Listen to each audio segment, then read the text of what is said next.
আজকে আমি কতগুলো প্রশ্ন করব আর নিজে উত্তর দেব ইনশাআল্লাহ।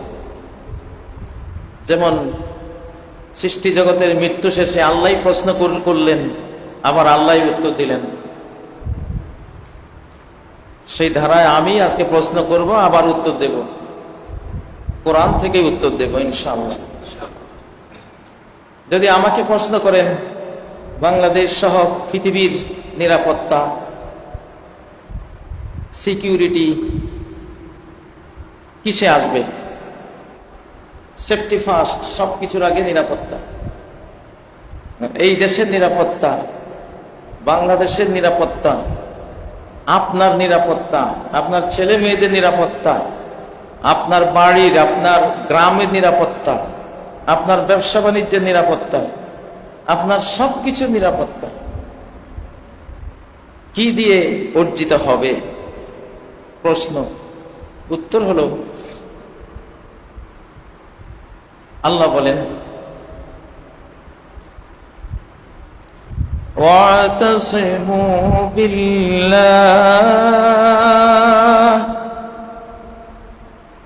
নিরাপত্তা অর্জন করো, সেফটি অর্জন করো, ইসমত ইতিসাম অর্জন করো বিল্লাহ। কাকে দিয়ে? আল্লাহকে দিয়ে। তুমি আল্লাহর রহমতের কোলে আশ্রয় নিয়েছ, নিরাপদ হয়ে গেছে। এটি সূরা হজ্জের সর্বশেষ আয়াত, সূরা হজ্জের সর্বশেষ আয়াত। ওয়াতাসিমু বিল্লাহ হুয়া মাওলাকুম, তিনি তোমাদের মাওলা, তোমাদের গার্ডিয়ান, তোমাদের সাহায্যকারী। ফানিমাল মাওলা ওয়া নিমান নাসির, কত এক্সিলেন্ট, উত্তম গার্ডিয়ান, ওয়া নিমান নাসির, কত উত্তম সাহায্যকারী, বিপদে উদ্ধারকারী।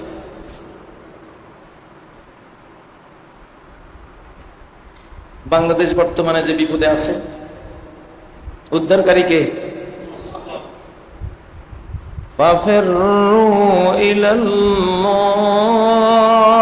সবাই ফেরার করো, পালাও। পালাও কোন দিকে? আল্লাহর দিকে। কোন দিকে? আল্লাহর দিকে। বহুদিন থেকে বলছি, এখন খেলাফত শতাব্দী, নবুয়ত স্টাইলের রাষ্ট্র পরিচালনা শতাব্দী শুরু হয়েছে। এদিকে আস, মুক্তির এটাই পথ, আর কোনো পথ নেই।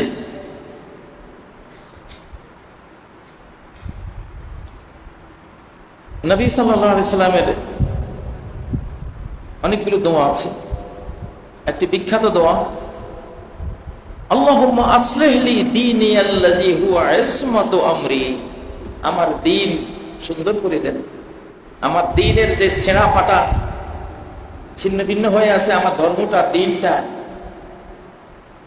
একখানি দেখি আমার ফরজ নামাজ নাই, দেখি আমার হালাল খাওয়া নাই, আরেকখানি দেখি আমার পর্দা বসিদা নাই, আরেকখানি দেখি আমার ভিতরে তাওয়াক্কুলের অনেক ঘাটতি, দেখি অনেক কবিরা গুনাহ আমার জীবনে জড়াই গেছে। দ্বীনটা ছেঁড়া ফাটা হয়ে আছে। এটাকে আপনি কি করে দেন? রিপু করে দেন, মেরামত করে দেন। ছাতা যদি ছেঁড়া ফাটা হয়, বৃষ্টি, আষাঢ়ি বৃষ্টির মধ্যে সেই ছাতাটা মেললেন, কি হবে? গায়ে পড়বে না? শীতকাল, প্রচন্ড শীত, জামাটার এখান দিয়ে এক টুকরা নাই, এখান দিয়ে এক টুকরা নাই, বুকের এই অংশ নাই, ওখান দিয়ে শীত নিবারণ হবে, থরথর করে কাঁপবেন। এই জন্য নবীজি বলছেন, দিনটা যেন একটা পোশাক, এটা ইসলাহ করে দেন।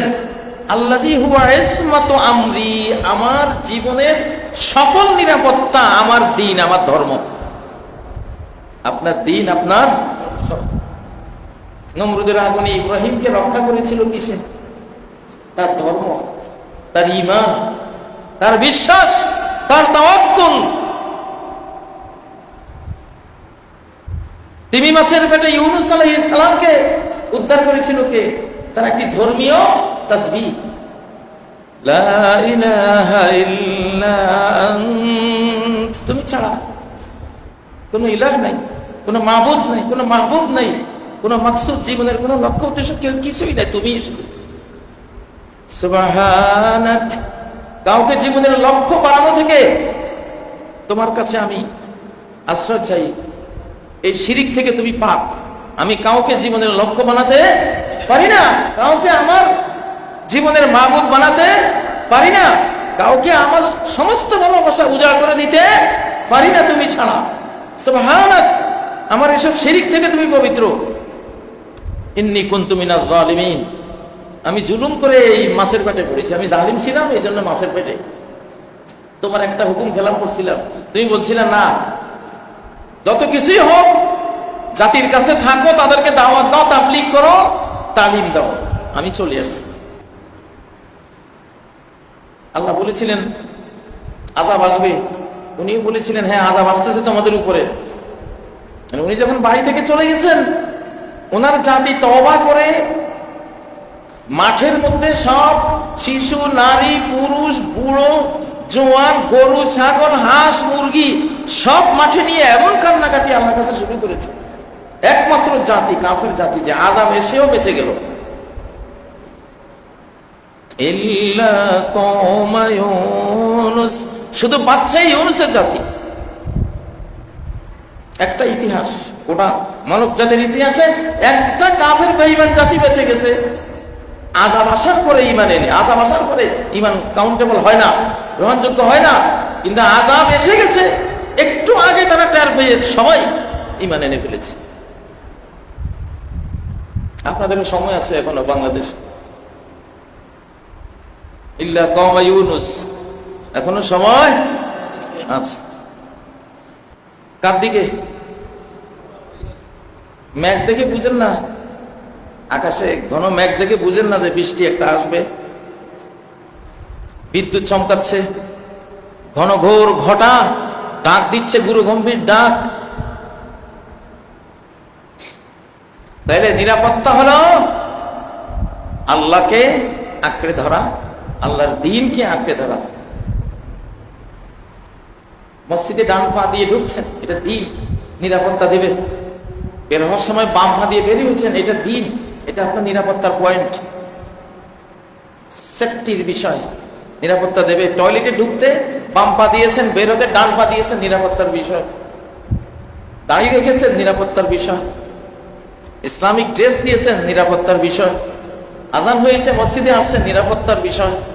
বউ বেটিকে পর্দা পুশিদা, পর্দা পুশিদা ফরজ, নামাজের মতোই ফরজ। দুনিয়াতে সবচেয়ে জান্নাতে যাওয়া সহজ মহিলাদের জন্য।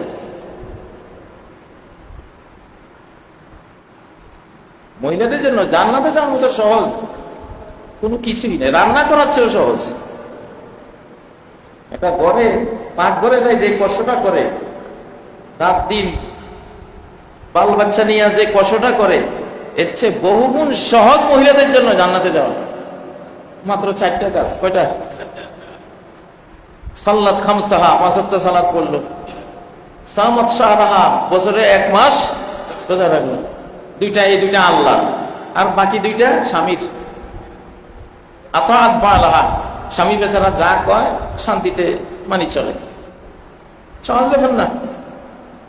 আর কি? নিজেরে পবিত্র রাখলো। আহসানাত ফারজাহা, স্বামী ছাড়া কোনো পুরুষের সাথে তার কোনো শারীরিক সম্পর্ক, কত সহজ। যাও জান্নাত, 8 দরজা খোলা, যেখান দিয়ে যাওয়া যায়। এর চেয়ে সহজ আর কি আছে? মহিলাদেরকে বুঝাবেন তোমাদের জন্য জান্নাতে যাওয়া সবচেয়ে, পুরুষের জন্য অনেক অনেক অনেক কঠিন। অনেক কঠিন না, পুরুষের যোগ্যতা হিসেবে সেটা সহজ হয়ে যায় যখন সে চলতে চায়। যদি প্রশ্ন করেন বিশ্বের আগামী পরিস্থিতিটা কেমন হতে পারে,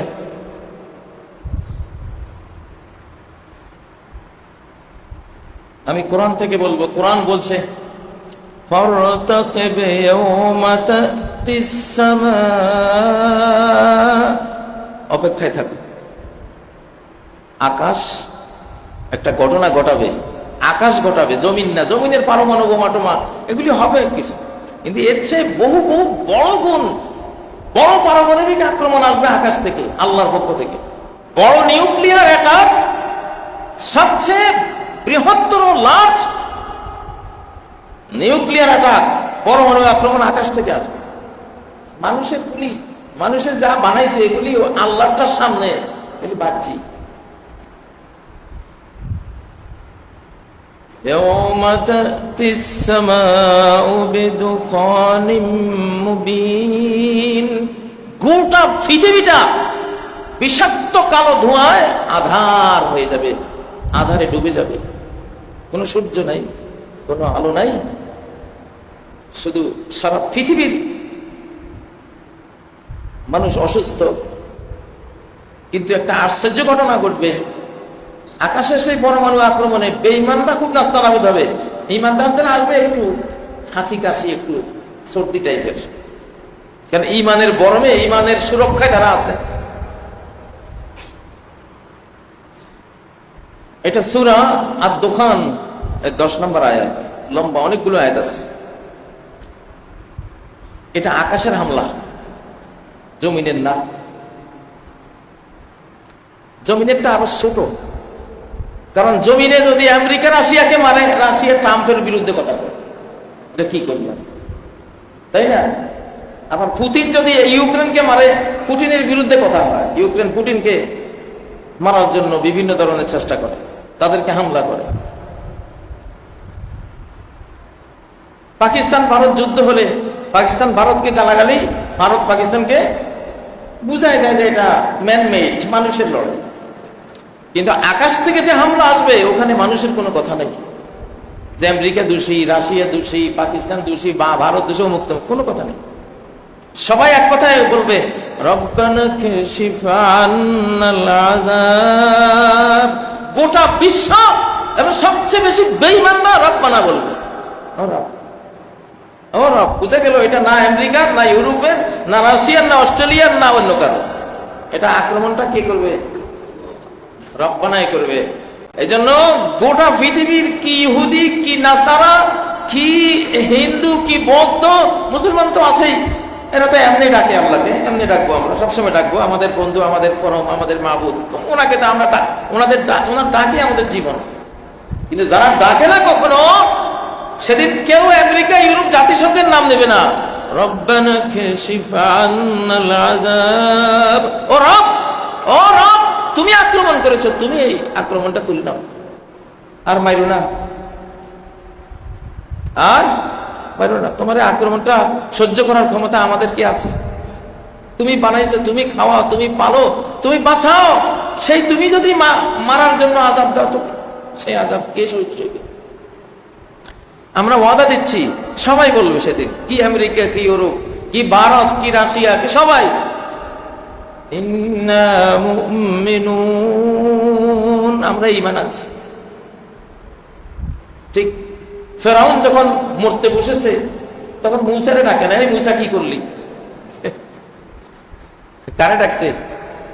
আমানতু আন্নাহু লা ইলাহা ইল্লাল্লাযী আমানাত বিহি বানু ইসরাঈল। আজকে আমি ঈমান আনছি যে আসলে আমি কিসের মাবুদ, আস্তাগফিরুল্লাহ, আমি কোনো মাবুদ না। বনি ইসরাইল যে আল্লাহকে মাবুদ মনে করেছে, বিশ্বাস করেছে, তিনি মাবুদ, সে মাবুদে ধরছে আমারে, মাবুদ গো, মাবুদ গো, আজকে আমি তোমার মধ্যে ঈমান আনছি। জিবরাইল শুনছে, জিবরাইল বলে সর্বনাশ, এত বড় কাফের যদি আজকে বাঁচি যায়, কেন আল্লাহ তো রহমান রহিম, যদি দয়া করি বসে, আমি জিবরাইল বাঁচতাম না যদি এই বেঈমানে আল্লাহ মাফ করে দেয়। সে যেভাবে কান্নাকাটি শুরু করছে, আল্লাহ তো মাফ করে দিতে পারে। জিবরাইল আসি কয়, ইয়া মুহাম্মদ, হে মুহাম্মদ, যদি দেখতেন আপনি আমি কি করেছি ফেরাউনের ওই কান্নাকাটির সময়, আমানতু ডাকের সময় আমি কি করেছিলাম। লাউ রাআইতানি ওয়া আনা আখুযু মিন হালিল বাহর ফাআদুসুহু আলা ফামি ফিরাউন মাখাফাতা আন ইয়াগফিরাহুল্লাহ আন তুদরিকাহুর রাহমান। আমি লোহিত সাগরের কালো মাটি এনে তার গোটা মুখ রিপিট করে দিয়েছি, যাতে আর আমানতু বলতে না। ওই যেভাবে আমানতে বলা শুরু হয়েছে, যদি আল্লাহ মাফ করে দেয় আমি তো সইতে পারবো না। এত বড় বেঈমানি, এত কষ্ট দিয়েছে আল্লাহর বান্দাদেরকে, আল্লাহকে এত অপমান করেছে, ও মাসুমে আমার সহ্য হচ্ছিল না, মুখ রিপিট করে দিয়েছে। ওখানে তার কষ্টেপ ছিল না, কষ্টেপ থাকলে কষ্টেপ পেঁচাই দিত, তো কালো মাটি এনে রিপিট। আপনারাও কেউ সর্বনাশ এরকম করেন না, আল্লাহর বিরুদ্ধে এরকম যদি কেউ করে, জিবরাইল এখনো আছে না নাই, রিপিট করে দিতে পারে। কিছু কপাল ভোড়া মানুষ দুনিয়াতে এমন থাকে, এদেরকে ফেরেশতারাও মাফ করার পক্ষ নেয় না, অথচ ফেরেশতারা সবসময় মাফ চায় আল্লাহর কাছে, আল্লাহ তোমার পৃথিবীবাসীকে তুমি মাফ করো, মাফ করো।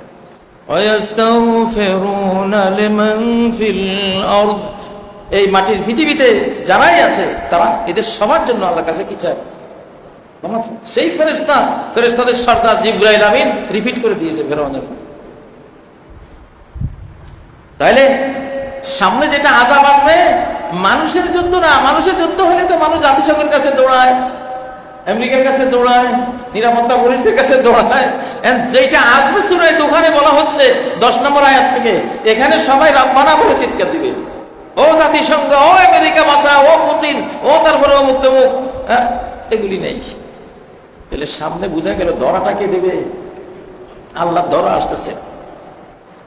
ইন্না মুমিনুন, আমরা ঈমান আনছি। অতএব পৃথিবীর ভবিষ্যৎ হলো আসমানের অ্যাকশন, খুব নিকটে, খুব আমার আইডিয়া 1 দশক অনেক বড় টাইম। এখন 10 বছর মানে 120 বছর, কারণ 1 বছর সমান 12 বছর। এখন হাত্তা তাকুনা সানাতু কাশ-শাহর, শেষ জামানায় 1 বছর হবে 1 মাসের সমান। তাহলে 1 মাস যদি 1 বছর হয়, 12 মাস কয় বছর হয়? 12 বছর। 2 মাস কত বছর হয়? 24 বছর। 1 বছর যদি 12 বছরের সমান হয়, 2 বছর 24 বছর, 10 বছর 120 বছর। তাহলে আগামী 10 বছর যাবে না ইনশাআল্লাহ, আমার আইডিয়া আসে না, এর আগেই ঘটবে। ভয়াবহ। রব্বানা না বলে কোনো উপায় নেই, ঈমান আনিয়ে ছাড়বেন আল্লাহ তাআলা। কত বেঈমানি করবি তোরা, কত বেঈমানি করবি। এখন যদি প্রশ্ন করেন বাংলাদেশের ভবিষ্যৎ কি,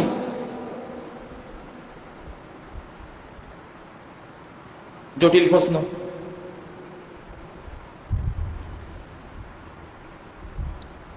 এটার 2টা উত্তর দেব। বাংলাদেশের ভবিষ্যৎ একটা রক্তাক্ত ইতিহাস।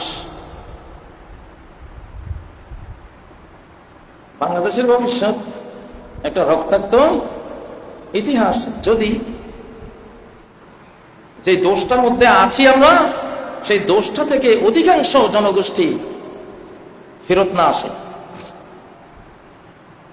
এটা এমন কোন মুসলিম উম্মাহ, মুসলিম জাতি, ইমানদার জাতি যদি শিরিক করে,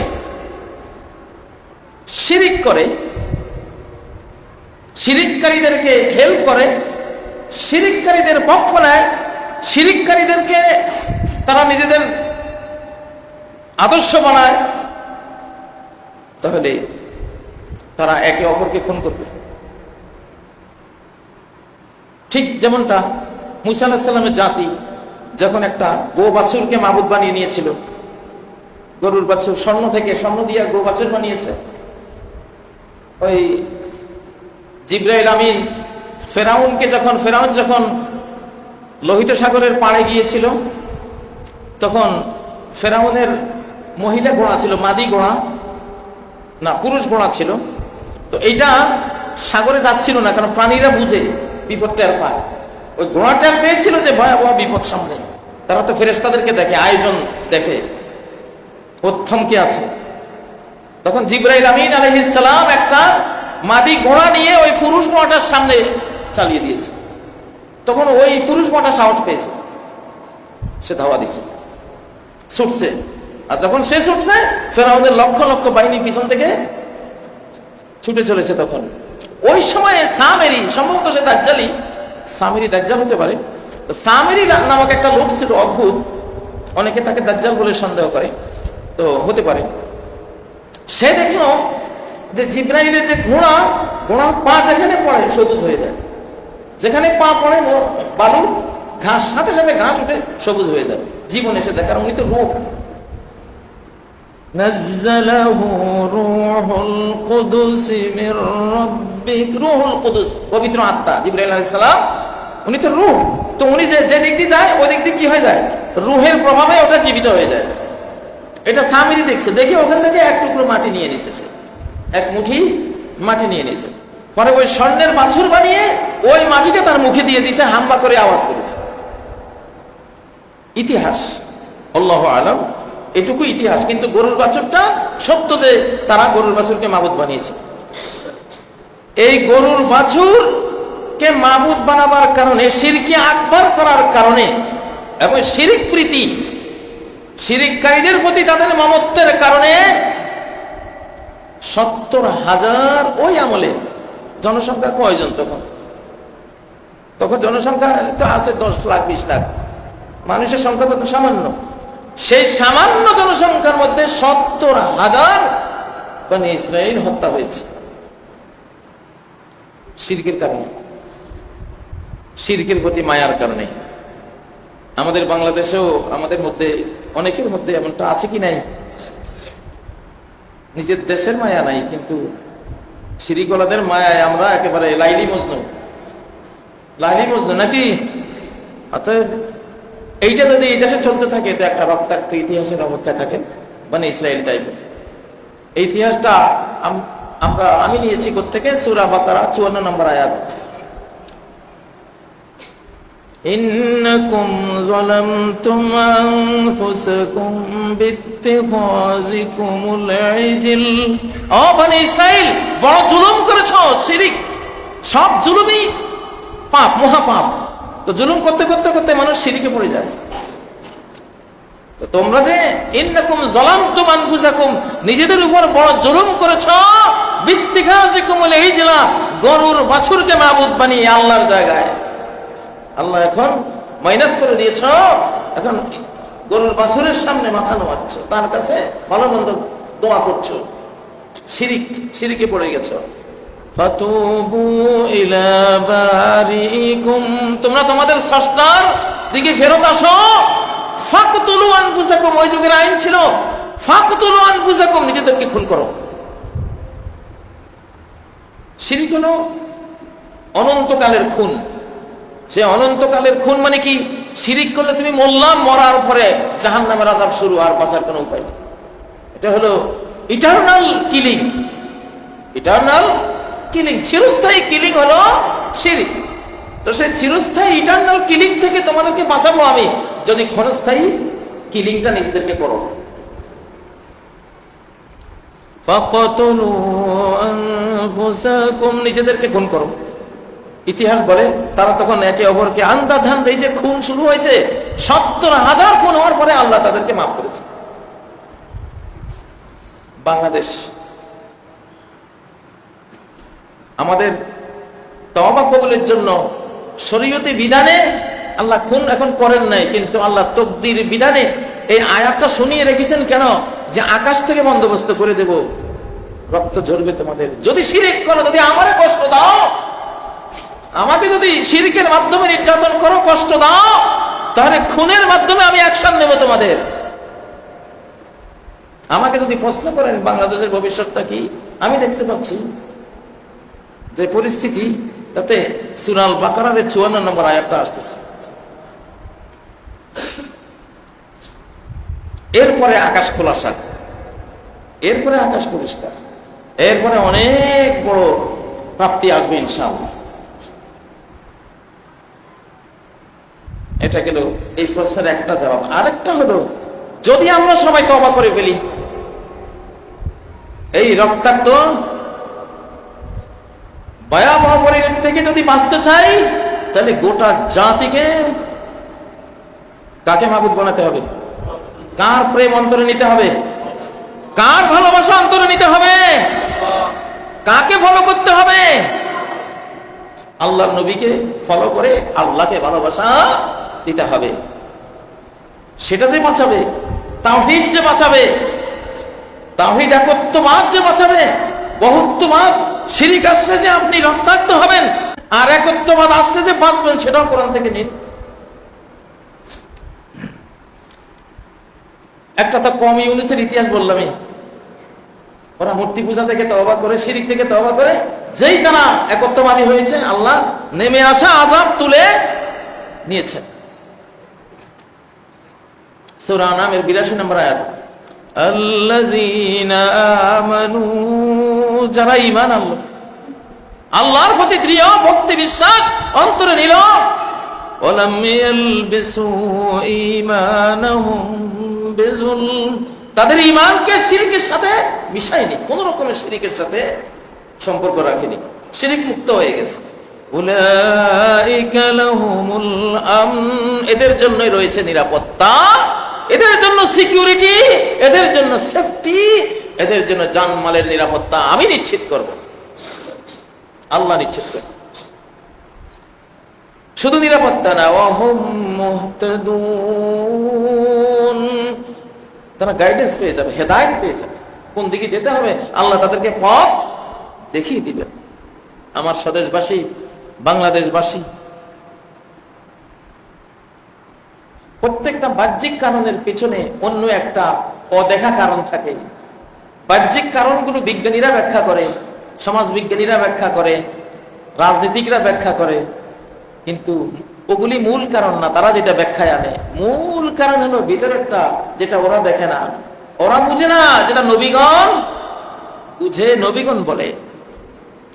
সেই ভিতরের কারণটাই বলছি। এই মুহূর্তে যদি বাংলাদেশ বাঁচতে চায়, তাহলে শিরিক বর্জন করতে হবে। গো বাছুর পূজা, আমাদের গো বাছুর ওদেরটা না, আমাদের গো বাছুর আলাদা। গো বাছুর মানে কি? আপনি একটা পূজা করতেছেন, একটা বট গাছ, একটা গো বাছুর, যদি তারে আপনি পূজা দেন, একটা কবর, একটা গো বাছুর যদি আপনি তারে সেজদা দেন, একটা দেশ, একটা রাষ্ট্র, একটা বিদেশি রাষ্ট্র গো বাছুর যদি আপনি নম করেন, যদি আপনি তার পূজা করেন, তার কথায় উদ্বোস করেন আল্লাহর জায়গায়, ঠিক নয় কি? ঠিক নয় কি? একটা তন্ত্র মন্ত্র গো বাছুর, আপনি তন্ত্রের পিছনে জীবন দিচ্ছেন, আপনার দ্বীনের কোনো খোঁজ খবর নেই, ইসলামের কোনো খোঁজ খবর নেই, আল্লাহ রাসূলের প্রতি কোনো আপনার ভক্তি শ্রদ্ধা নেই, আপনি একটা তন্ত্র রক্ষার জন্য তন্ত্রের পিছনে জীবন দিচ্ছেন। তন্ত্রটাই এখানে গো বাছুর। গো বাছুর এক এক যুগে এক এক রকম হয়। কেউ আছে হলিউড বলিউডের নায়িকা গায়িকাদেরকে মাবুদ বানিয়ে, ওরা যেমনে চলে উনি এমনি চলে, এর জন্য ওরাই গো বাছুর নাকি?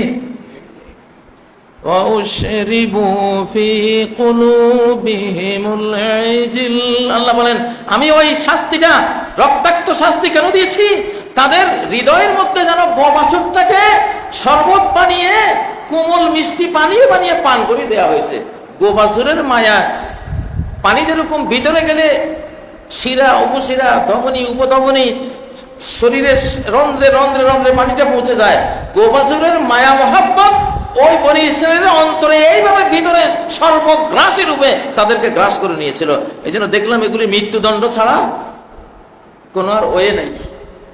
তা আমরা যদি এতটা কপাল পুড়ে ফেলি যে আকাশের মৃত্যুদণ্ড ছাড়া আমরা জাতি আর তাওহীদের দিকে আসছি না, শিরিক বর্জন করছি না, আধুনিক গো বাছুর পূজা বন্ধ করছি না। গো বাছুর বলতে বুঝতে তো পারছেন কোরআন কি বলতে চাচ্ছে। তাহলে অপারেশন আসবে, অপারেশন থেকে বাঁচার কোনো উপায় নেই। অতএব সময় খুব কম, আল্লাহর সাথে কমিটমেন্ট দেন যে আল্লাহ, আমি ব্যক্তিগতভাবে আমি কোনো গো বাছুরের ভক্ত না, আমি তোমার ভক্ত, আমি তোমার ভক্ত, তোমাকে চাই, তুমি আমারে বাঁচাও, আমার বাচ্চাগুলিকে বাঁচাও, আমার পরিবারটাকে তুমি বাঁচাও। আল্লাহু আকবার। আজকে আর প্রশ্ন করব না কোরআন থেকে, আপনি যে কোনো প্রশ্নই করেন কোরআনে তার জবাব আছে। আজকে জরুরি মনে করলাম, এজন্য এই কয়টা প্রশ্নের উত্তর দিলাম কোরআন দিয়ে। আল্লাহ তাআলা আমাদের এই বাংলাদেশকে রক্ষা করুন, হেফাজত করুন। বাংলাদেশের মুসলিমদেরকে শিরিক থেকে তওবা করার তৌফিক দান করুন। আকুলু কওলি হাযা ওয়া আস্তাগফিরুল্লাহ লি ওয়া লাকুম ফাস্তাগফিরুহু ওয়া তুবু ইলাইহি ইন্নাহু হুয়াল গফুরুর রহিম।